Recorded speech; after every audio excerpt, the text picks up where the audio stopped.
नमस्कार, आप देख रहे हैं एसके पीएम फाइनेंस, जहां पर आपको मिलती है फाइनेंस से संबंधित जानकारियां।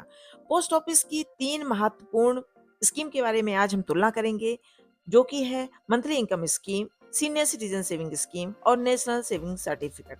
सबसे पहले हम जानते हैं कि एमआईएस यानी कि मंथली इनकम स्कीम, इसका ब्याज दर है 7.4% और मिनिमम आप 1,000 रुपए से इसमें निवेश कर सकते हैं। मैक्सिमम निवेश की एक लिमिट है। अगर आप जॉइंट अकाउंट अपना खुलवाते हैं अपनी पत्नी के साथ, भाई के साथ, बच्चों के साथ, किसी के साथ भी, तो उसमें 15 लाख रुपए अधिकतम आप निवेश कर सकते हैं। और अगर आप सिंगल अकाउंट खुलवाते हैं केवल अपने नाम पर, तो उसमें 9 लाख रुपए ही अधिकतम निवेश किया जा सकता है।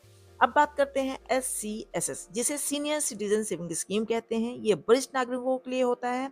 इसका ब्याज दर चल रहा है 8.2%। इसमें भी आप 1,000 रुपए से अपना अकाउंट खुलवा सकते हैं और एक्टिव कर सकते हैं। अधिकतम निवेश 30 लाख रुपए है। ज्वाइंट के रूप में केवल आप अपनी पत्नी को ही ज्वाइंट अकाउंट में ऐड कर सकते हैं। अब बात करते हैं NSC यानी कि नेशनल सेविंग सर्टिफिकेट। इसका ब्याज दर है 7.7%। इसमें भी आप 1,000 रुपए से अपना अकाउंट खुलवा सकते हैं और अधिकतम की कोई लिमिट नहीं है। आपके पास जितना पैसा है, 1 लाख, 10 लाख, 20 लाख, करोड़, जितना भी है आप उसमें निवेश कर सकते हैं और जितने चाहें उतने आप अकाउंट खोल सकते हैं। बात करते हैं लॉक इन पीरियड यानी कि अवधि। तीनों स्कीमों की अवधि 5 वर्ष की होती है। 5 वर्ष के पहले आप अपना अकाउंट बंद नहीं कर सकते। अगर किन्हीं कारणों बस आपको अपना अकाउंट बंद करना पड़ा, तो आपको कुछ शर्तों के साथ पेनल्टी देनी पड़ेगी, जिसकी अच्छे से डिटेल में चर्चा करेंगे अगले वीडियो में। अब बात करते हैं कि कौन कौन इसमें अपना अकाउंट खोल सकता है। तो MIS यानी कि मंथली इनकम स्कीम में आपको भारतीय होना बहुत जरूरी है अकाउंट खोलने के लिए। सिंगल और जॉइंट अकाउंट भी खोला जा सकता है और माइनर के नाम पर भी अकाउंट खुलता है, पर उसे ऑपरेट करते हैं गार्जियन।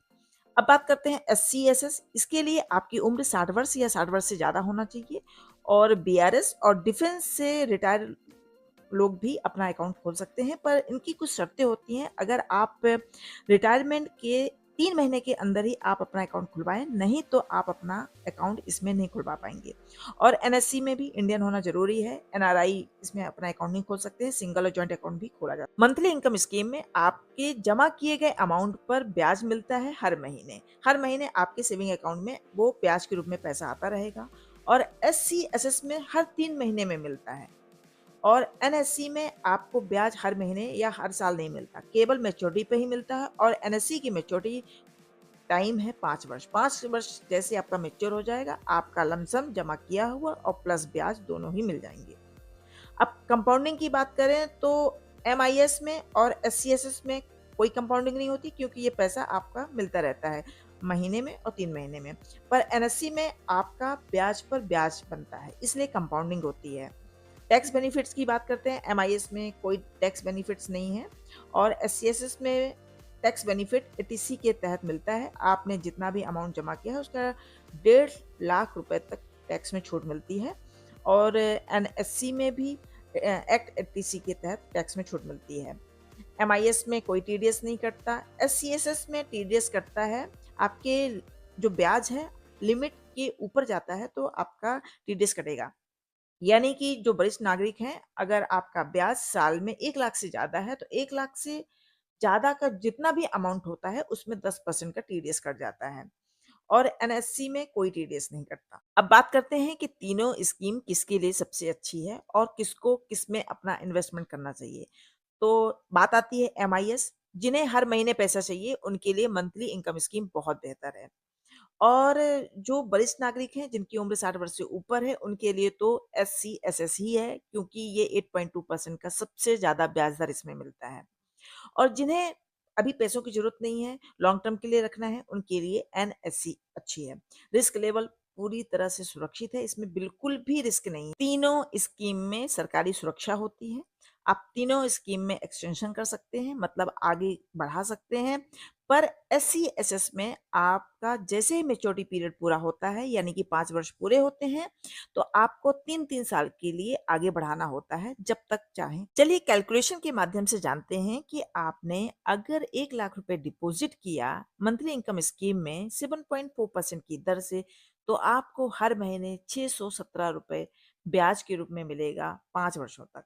और अगर आपने वही 1 लाख रुपए सीनियर सिटीजन सेविंग स्कीम में डिपॉजिट किया 8.2% की दर से, तो आपको हर 3 महीने में 2049 रुपए का लगभग ब्याज मिलेगा, हर 3 महीने में अगले 5 वर्षों तक।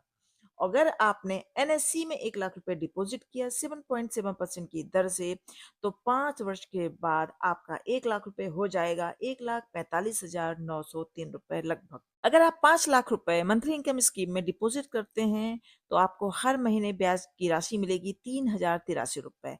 अगर वही रकम 5 लाख रुपए एससी-एसएस में निवेश करते हैं 8.2% की दर से, तो आपको हर 3 महीने में ब्याज राशि मिलेगी 10,250 रुपए। और मान लीजिए कि 5 लाख रुपए आपने एनएससी में डाल दिया, तो 5 वर्ष के बाद आपका मैच्योरिटी अमाउंट हो जाएगा 7.7% की दर से 7,29,516 रुपए लगभग। 10 लाख का कैलकुलेशन करने के पहले मैं आपको एक डिस्क्लेमर दे दूं कि ये वीडियो केवल शैक्षिक उद्देश्य से बनाया गया है।